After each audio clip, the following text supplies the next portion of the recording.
Hello, this is a homily for the 27th Sunday of the year. Today, all the readings converge on various aspects of marriage as we understand it in terms of being related to God, related to the kingdom of God, and related to our life here on earth.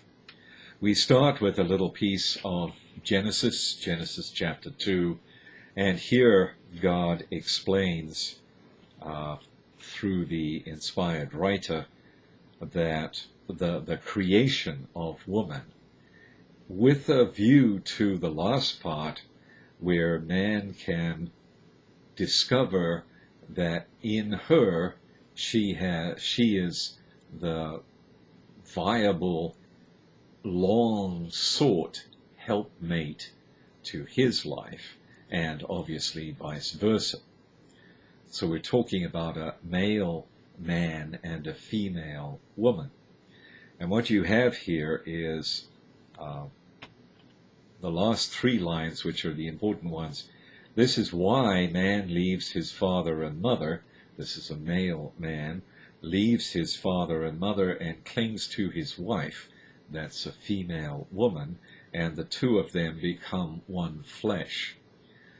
This unity of flesh goes back to the origin of creation of man, and it's meant to mean a lot of things. First of all, leaving the home of the father and the mother, which of course happens in both cases, this is a formal step in marriage, that these two no longer have the support of, the complete cocoon of life that mother and father provide for their kids. They are now off to set up their own cocoon of life, if you want to call it that, and to have kids. And having kids is also part of the clinging to each other as one flesh. So we have the project of marriage being normally, there are medical exceptions, but normally being procreative. In other words, husband and wife do have children, and this is not some kind of burden or nuisance, but is in fact the continuing of the project of marriage. And as we'll discover later, husband and wife having children have then formed this domestic church that is a microcosm of the church, and you have this domestic church being the place where each will learn religious life, written large, how to pray, how to love one another, how to care for each other, so that then the kids will learn the same things and be part of the same domestic church as they grow then to be part of the larger church. The psalm, "May the Lord bless us all the days of our life," is an antiphon that tells us that in fact marriage is about blessings in this life. Blessed are you who fear the Lord. In other words, you who, in this case, understand marriage in its proper form, because we can only understand marriage from revelation. No culture is ever going to tell us the complete meaning of marriage. Blessed are you who fear the Lord and walk in his ways.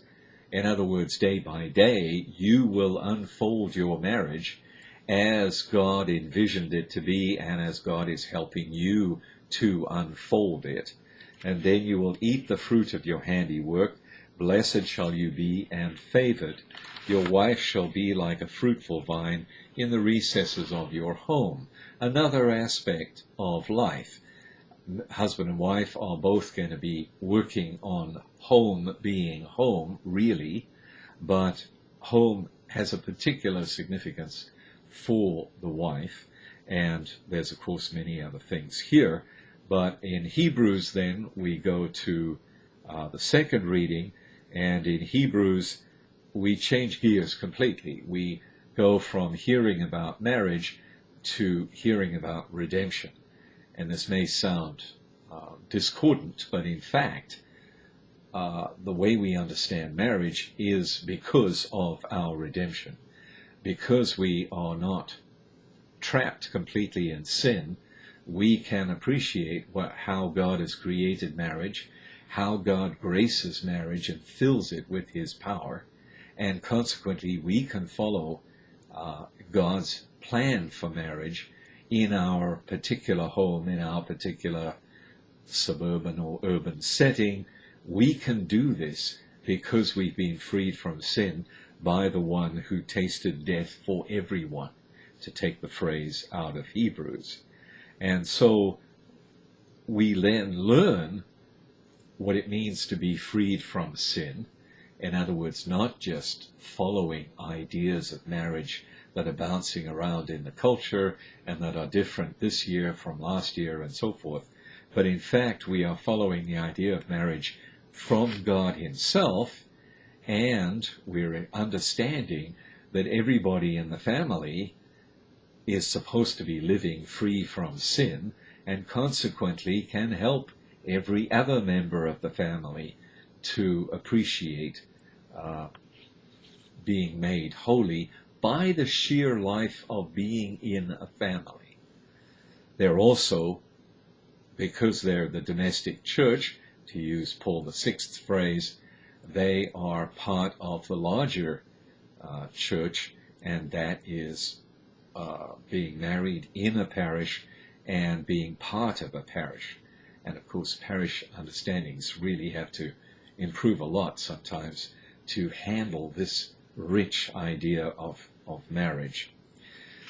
The antiphon for the gospel, if we love one another, God remains in us. Back to applying this to marriage, God remains in us because we love one another. Now, this has got nothing at all to do with emotion. It would be nice if love was simply emotion. It'd be a lot easier, but it's not. So let's get real and take what we understand love to be, again, from God's revelation, and not what we understand it to be from some movie or from some TV series that we're watching. But this is love the way God created us to love. And that is, if we take Thomas's definition, wishing for and working for the good of the other person. And this, again, is not something we do for 5 minutes and then drop it, and then do it tomorrow for 5 minutes and then drop it. This is loving the other person all the time. Now, it's interesting. Once we become loving, it starts to transform us, because God's working in us already, and he just works in us more and more and more and more. And so we have a richer life, strangely enough, because we're loving the other person, not because I am chasing what I think is important, but I am working for the good of my spouse and my kids, and consequently my life gets richer, and often in ways that I could never have predicted, ever. I'm not that bright, okay? But in fact, because God is working in me, things start breaking open in my life that I would never have thought to work out, never have thought to seek out. But because I'm loving everybody in my family, I start to grow as well. It's the strange paradox of real love.